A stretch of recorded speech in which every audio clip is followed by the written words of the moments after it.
game, but it's 100 million people watching. There's a lot of advertising dollars, I guess, which is more than I could ever think of. Yeah. All right, well, are you ready?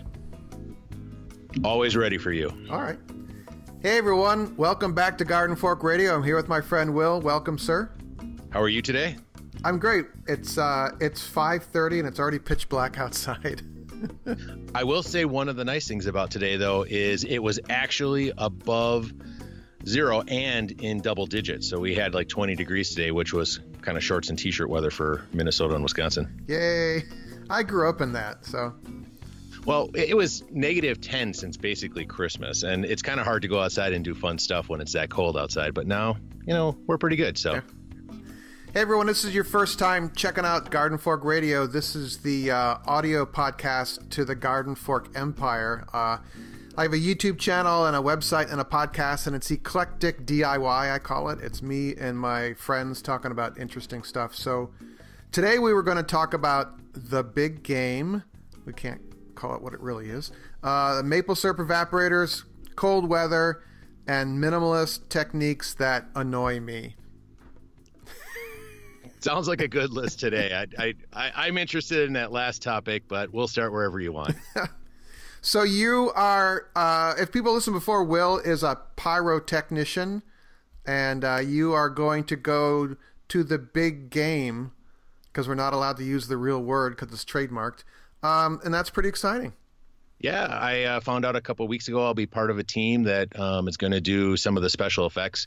It's kind of interesting because the whole event itself is actually comprised of very few full-time people and a lot of part-time people. So there's a guy who's in charge of lighting that does it. He has a regular desk job like accounting, and then on the weekends he does lighting for sporting events and things like that. So a lot of guys like me are all getting together for the big game, and we're going to be involved. But it's kind of the height of my pyro career. I've had a lot of interesting things I've done over the years, but I've never done something on this scale. We'll clamp a GoPro to your head. I have. I'm going to try to take a little video and some photos and stuff like that. I know I posted some stuff on the Garden Fork group because a lot of people know that's how I originally was introduced to the group, as the expert who likes to, light stuff on fire and blow stuff up. So might as well stick with it. Well, that'll be fun. So when you come back from that undisclosed location where the big game is, we can see if you met some famous people or something, I've run into a couple, actually. The playoff game was just going on last weekend where the Minnesota Vikings won in spectacular fashion. Yeah. And there was a rapper, I want to say his name was T-Pain or something like that. He was on the sideline standing right next to us when we were kind of doing our stuff in the beginning of the game. And it was pretty neat to see him and his whole entourage and everything like that. So we do get to run into those types of people. It's not like I'm having dinner with them or anything like that, but every once in a while you bump into somebody like that. My entourage is 2 yellow Labradors. I think your entourage is much nicer than some of the ones I've seen out there. That, and it can be paid off with treats versus, whatever. Yeah. If you have food, they will be your friend. So I posted another maple syrup evaporator build. Well, I don't know, tips video, I guess we call it. A tour of my evaporator. And you had a bunch of questions, and I kept on telling you to stop asking me until we turned on the record button. Yeah, so I've been a maple hobbyist, just like you had. I think that's a term that I heard from somebody else, but it kind of fits. We don't do it for profession and sell it. We're more of hobbyists at it. And you kind of got me inspired to get into it a couple years ago. And I have kind of the amateur rig, and then I saw what you built, which was very professional and very cool. And I just how did you do that? What was this? And so on. So I thought, let's talk about it a little bit. Well, I got the idea for the file cabinet firebox originally with 2 steam table pans from a guy who works at a historic home and farm in, I think, Ohio or Indiana. I would have to look it up. I'll link to it in the show notes. And he put it on Flickr. There's like a whole, and I learned it through Earth Eats, WFIU in Indiana, with Annie Corrigan, I think her name is. And they interviewed him, and then they had a Flickr photo set, and it was just a light bulb in my head. And then after that, I thought about the firebox is good, the pans are okay. Could I get a pan made? And on eBay, there was this guy selling pans there's this cracking noise in the background. That's this baseboard's firing up on my house here. And then I emailed that guy and I said, can you make me a pan that's 18 inches wide by 48 inches deep? And he said, yeah. And he TIG welded the stainless steel, and it's beautiful, and it was very affordable. If you go to maplesyrupPans.com, maplesyrupPans.com, he's got a website there. He sells some stock sizes. He sells a nice beginning evaporator rig, and then he'll make you a pan if you have a certain size you want. So that's pretty cool. Yeah, I for the hobbyist, most people who do stuff outside will do cinder blocks, and then they'll put like the pans from like the, what do you want to call it, the buffet or whatever on there. And I know that you did that for a number of years, but I've seen some of the professional rigs where they have a sugar shack with the big elaborate pan, and then I saw the one that you built, and I guess the first question I had was why does it have the 3 channels like that? Because for people who don't know, that it looks like the syrup pours in on one side and comes out the other. Like, how do you get it to flow through that? Is there some trick to it, or how does it work? Well, there's 2 dividers, and they are notched on opposite ends, the narrow ends of the pan. So it's the pan's divided into 3 sections. The cold sap goes in imagine it at the top corner if you're looking at it from the top, and it flows through the pan, and as it flows through, because you're constantly dribbling a little bit of sap into that corner, as it boils down, it concentrates. And I don't have the science behind it, but the third divider, the third channel of that pan gets darker and darker and darker, and that's where you're making your syrup. And then you draw it off. I finish it on a propane burner because you can ruin your pan if you don't do it right. So well, that's what I was going to ask, is how do you control the temperature? Because I know that it's very specific. I think it's 7.5 degrees over boiling point depending on where you're living. So how do you get it to be that temperature, but you get it to close, then you drain it off and do it somewhere else then? Yeah, I get it up to about 215, and it bubbles like Guinness Stout. And then you're like, whoa, and you get it off of there. What you do is you open up that ball valve at the same time dumping fresh sap in the other opposite corner, because you want to maintain sap in the pan. If there's no sap in the pan, you can warp it. It'll burn. It'll actually scorch and burn because of the sugar and the sap. And then I have a deep fry turkey propane burner. You can buy those online. And I got the widest stainless steel salad bowl I could find at the dollar store. And I boil it off there with a digital thermometer, and I eyeball it. And I'll bring it up to about 217.5 is official here, because I'm 210 degrees Fahrenheit boiling point. But I bring it up to 218 or 219 because it's the temperature of the sap varies even in your dollar store pan. And then I pour it off in the mason jars. And for most people like us, we're a little bit further north than you are, and our actual temperature is 219. So I usually go 219.5, somewhere around there for it, just because depending on your elevation and where you're located, water boils just a little bit different. Yeah, I'm about 1,400 feet above sea level. So cool. But it's really cool. If you're thinking about doing it, it takes a lot longer than you think. And you need a lot more sap than you think, too. I think the first year we did it, we're like, wow, we got a couple 5-gallon buckets full of sap, and we boiled it down. I'm like, wow, we have enough for breakfast, Yeah, I think you made a pint or a quart. Yeah, out of the whole thing. And I'm like, oh, boy, this didn't work out. Then the next year we ramped it up. I got a whole bunch of free buckets. Actually, that's an interesting tip, too, for people who are getting into this. Go to your local sandwich shop or bakery and talk to the manager and say, hey, do you have any food-grade buckets with lids that you want to get rid of? And most of the places, the guy will come rolling out with a whole stack of them. He's like, here, you can have these for free. Yeah. Or maybe they'll have a nominal charge of $5 or something like that for them. But that's how we got all of our buckets. Or buy a sandwich from them. Yeah, exactly. Yeah, at the general store here, they gave me some. They're like, hey, Eric, you want buckets? I'm like, yeah. But I didn't realize when I got them, they were pickle buckets. So they had a vinegar odor to them. So I bleached them a couple times and I got the smell out. But also I don't know about Home Depot, but at Lowe's, they actually sell a 5-gallon food grade bucket now. It's in the paint department. I mean, but they're $4 or $5, so. The sandwich shop is a much thriftier way to go. That and the dollar store for the pans and things like that.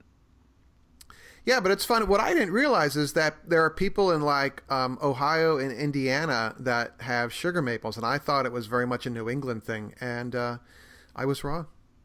Actually, speaking of different areas, so in Alaska, they don't have the ability to make maple syrup because there's no maple trees there, but they make birch syrup. Yep. Last year, we have on our property, we have about 2 acres of standing birch trees. So we tapped them and we got sap out of them. So we thought, cool, let's boil this down. So after we were finished with maple season, we fired up the evaporator again and we boiled off birch syrup and got it all the way to the end, finished it the exact same way as maple syrup, and actually ended up ruining the entire batch. Oh. What I learned was once you get most of the fluid off, you actually have to boil it very slowly. It's like you turn it in your crock pot and you let it run for 4 or 5 days and have it evaporate very, very slowly on a low setting. If you do a rolling boil, birch syrup actually burns and it basically becomes really bitter. So instead of finishing it quickly like maple syrup, you have to finish it very, very slowly. I've have some foraging friends, Leda Meredith actually, who's a very well known forager among them, have said, if you have black birch, you can make a nice syrup from that. And I have black birches in my woods, so I've always thought about it. But by the time I'm done with the maple syrup, I'm done with sap for the year. I don't want to see any more of it. Well, that and your percentages, quite honestly, on the volume, I don't know what the exact number is, but it's like 3 times as much boiling as it is for maple syrup. So you really have to work at it to get the birch syrup. So it's like 120 to 1. Wow. Yeah. So that was one thing too, is we got really far and I had a thimble at the end and I tried it and it was super bitter and I figured out I burnt it. So. Oh, well, we learn. Exactly. That's what it is. Trial and error. I learned that the super cyclone, the sub-zero temperatures, did not kill all the ticks. How was that, anyways? I saw it all over the news that you guys were going to just get dumped on with a huge storm and severe weather on the winter side, and whatever came of all that. Well, the city got 10 inches of snow, and then really cold temperatures, which I'm used to because I'm up here and I was raised in Wisconsin. But it really knocked the city down. It's the city plow is totally staffed with plows. The streets were clear really quickly, but people are still knuckleheads, The smarter people leave their cars just parked, but then someone's got to go drive around, Sure. And you hear these wheels go, and they're parked on a hill, and I'm like, that ain't gonna work. I saw something that was posted on the Garden Fork group. It said something like, Southerners, there's a winter storm warning, gather food, gather all your supplies and stay indoors. Northerners, wear your heavy coat, or something like that. That's pretty funny. I'm always surprised that when there's a storm coming and the news hypes it up, that people buy up all the bread in the store. And I'm like, you're not going to go for a week without bread. You might be a day where the bread truck doesn't make it. But there's just this kind of panic. I don't know, it's panic or preparedness mentality comes in. And I'm like, got some cans of food. You can have some hot dogs. Well, I saw that post, and ironically, this week, my friends in Houston contacted me and said it got to 19 degrees and there was a little ice on the road. They closed the schools. Everybody stayed home. No traffic anywhere. They're just not prepared for that type of weather because they're just not used to it. And then that post came out, and I kind of chuckled that was very true. Yeah, they don't have salt trucks. They don't have plows. Right. Maybe they have bald tires. I don't know. I buy new tires a lot, actually. Probably that's the biggest thing is I get tires that are rated well for snow. So. Well, I always make the comment too, a lot of people will drive with their SUVs down the road and things like that super fast. They're like, oh, I've got 4-wheel drive. I'm like, well, but you don't have 4-wheel stop. And that's really where people get in trouble, is the stopping part, not necessarily the going part. Oops. So, but do you, I mean, friends of mine were like, oh, the weather is going to be so nice and cold, it'll kill all the ticks, it'll kill all the bugs. And I'm like, I don't know about that, because the article I'm referencing is from the New York Times, but it was in other ones as well. But it basically says that snow is a great insulator, and under the snow, the soil is about 32 degrees, and the ticks are used to that. They can they go dormant or hibernate or whatever But they aren't dead. They're just under the snow blanket right now.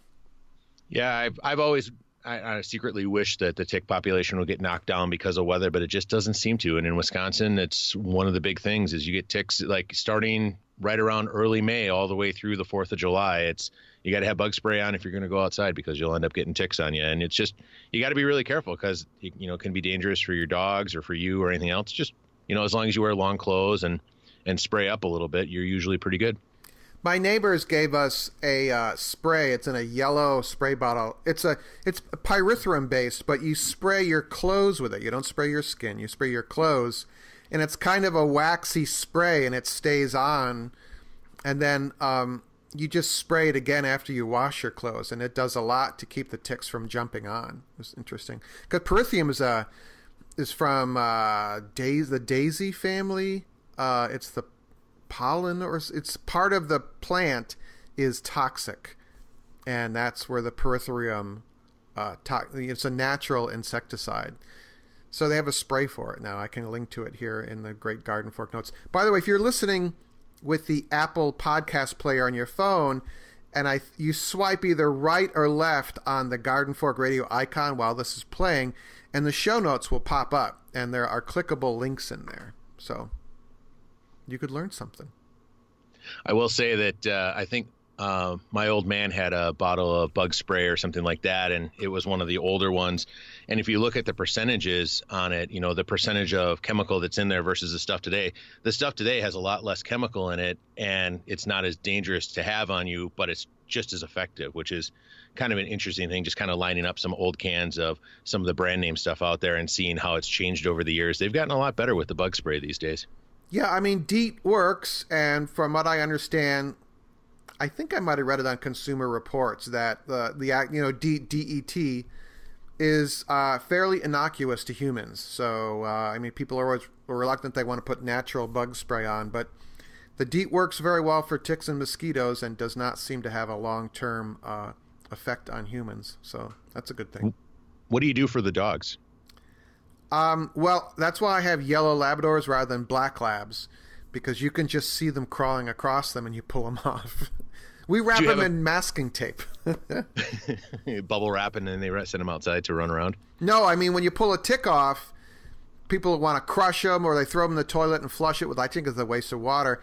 I have the blue painter tape or I have the clear packing tape, and I just stick them on a piece of tape and I fold the tape over and I throw it in the trash can because they're not getting out of that tape.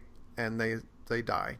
So that's a really good idea. We usually just use a tweezer and a lighter and just kind of torch them, but that's my pyro side, I guess. Yeah, the dogs won't put up with that. But with the yellow Labs, they come in the house, and if you see a black dot moving across them, you just go, "Oh, look at that! Let me get that for you." And then they have a some sort of tick repellent that.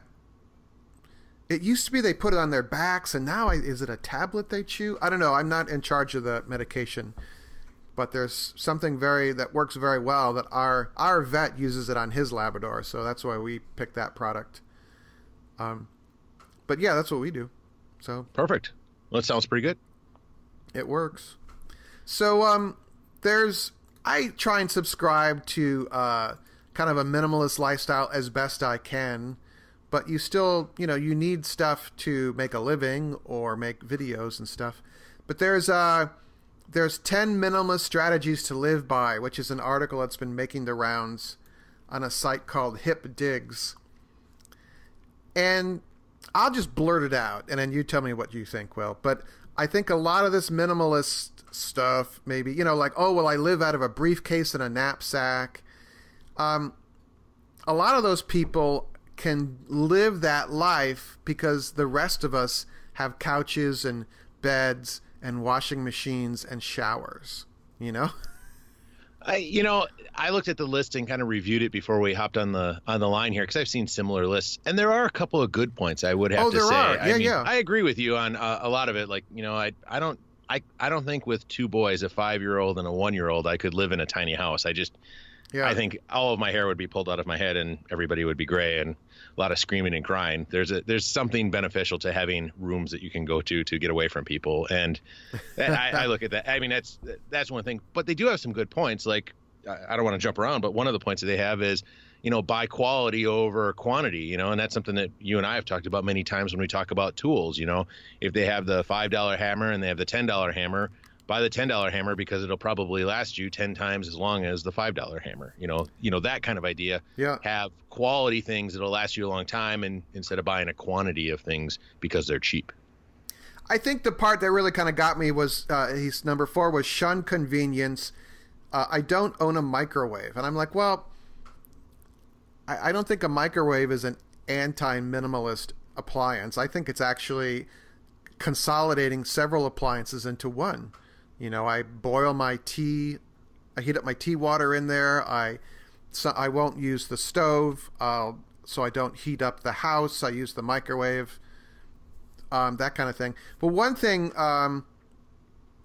he did say, he said that choose quality over price, but he said over here, don't collect stuff, which I am very much for. I'm like, just don't get me things, and I just look at stuff now and I'm like, if I haven't touched it in a year, I give it away. One little trick that we do in our house is, if you're thinking about buying something online, put it in the shopping cart and then take a look at it the next day. Don't just put it in the shopping cart and buy it because you just thought of it at that point. Take a moment of time, and we'll put stuff in the cart, and then later in the week we'll go check it and be like, you know what, we really don't need that, or we really don't need that. And it kind of, if you stop the flow of things coming into your house, it makes it easier to manage. So, you own your stuff instead of your stuff owning you, and you're always maintaining it or taking care of it or figuring out where to put it. And when I'm shopping on Amazon, of course, because you can go to amazon.com/shop/gardenfork to start your experience. I gang it all up over a week in the shopping cart, and then I hit send. And that way I thought, I definitely think, I don't need that, or, I forgot to add this, because they'll ship you, a deck of playing cards in an envelope. And I'm like, I'd rather gang that up with 10 other things in one box instead of each day getting one package, which I think is very wasteful. So, yep. One other point he had too on the list was, if you have hobbies, if your hobbies involve doing things outside, it's a lot easier than having a very complex inside the house hobby. I mean, if you can go outside and enjoy the outside, I always talk about that a lot when, we're doing stuff with the family. But if you can go outside and experience things or go to places, things like that, it makes a huge difference in the amount of stuff that you end up having. Yeah. I have a friend who is a model railroader, and boy, they got a lot of stuff. That's a cool hobby, but you're right. They got a lot of stuff. I did see somebody who had a hobby like that, but they joined a club. And then instead of having all the stuff in their house, they all the hobbyists all went to one location and kind of did the hobby there. That's perfect. A couple of his other ones was produce, don't consume.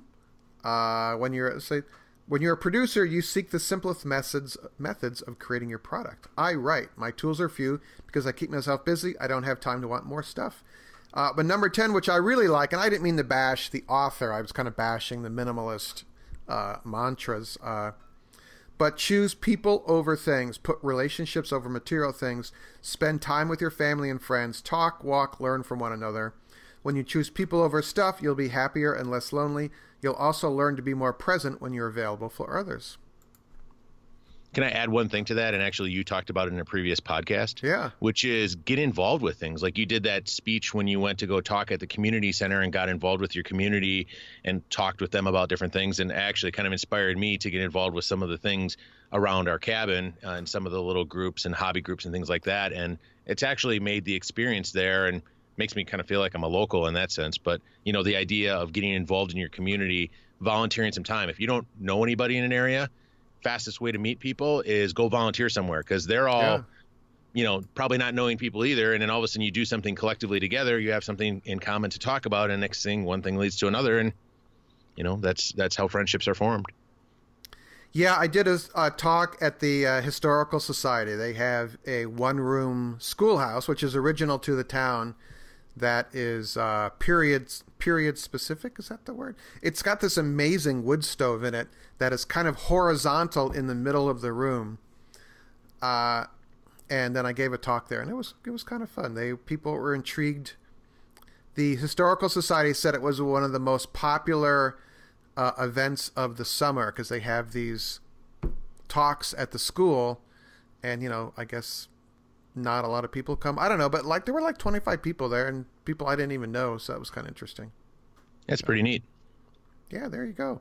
So again, I have nothing wrong with minimalism. I actually try and do that, but I run across on Facebook, there's a minimalist group that I surf, and they're like, well, is it okay to have 2 laundry baskets? And I'm like, it's whatever you want, Yeah, or need for that matter. I mean, in the article, they kind of say you can't have 2 cars. Well, I believe if you live in New York City or some metropolitan area, you could probably live with 1 car. But, we live in the suburbs in the city, and everything is 20 minutes. You can't walk anywhere. I can't leave my house and walk to the grocery store. Let's say it's a half-hour walk. So with 2 kids and everything else, it's quite honestly almost impossible to not have 2 vehicles, because if I'm going to work and the wife is taking the kids somewhere, it's kind of challenging. But I could see how that would work in the metro, because if you live in New York, if you have 2 cars, you got to find 2 places to park, and it's probably hard enough to find 1 place to park. Yeah, and you need your head examined if you have 2 cars in New York. All right, well, cool. Well, I think people have probably got to their destination here. Have we? We haven't really done a New Year. Did we do a show after New Year's? It's been kind of a blur. I'm sorry.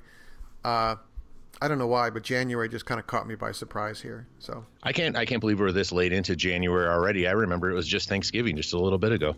Yeah, I'm like, stop on the brakes. All right, so you will be back. I don't know, maybe we'll be back before the big game or after, but we'll get an update on that and an update on your the weekend cabin place. Yeah, no, and the other thing is we're getting the maple syrup season, so we'll be breaking into that here towards the middle of February. So it'll be definitely a lot of updates coming from our side. I do have a surprise project that I am working on the property up north that we can maybe talk about in the future. That's kind of neat. So check out the Weekend Homestead on YouTube, because you also do some live streams, which are fun, so people could sign up for those. Yeah, if you're a subscriber, you'll get a notification, and we hop online, and people, like we did a DIY one a couple weeks ago where people were talking about their projects, and I was answering to the best of my ability what I would think if a sink was broken or something like that. So it's a lot of fun. All right, everyone. Thank you very much for listening, and make it a great day. Garden Fork's theme music is used under license from uniquetracks.com.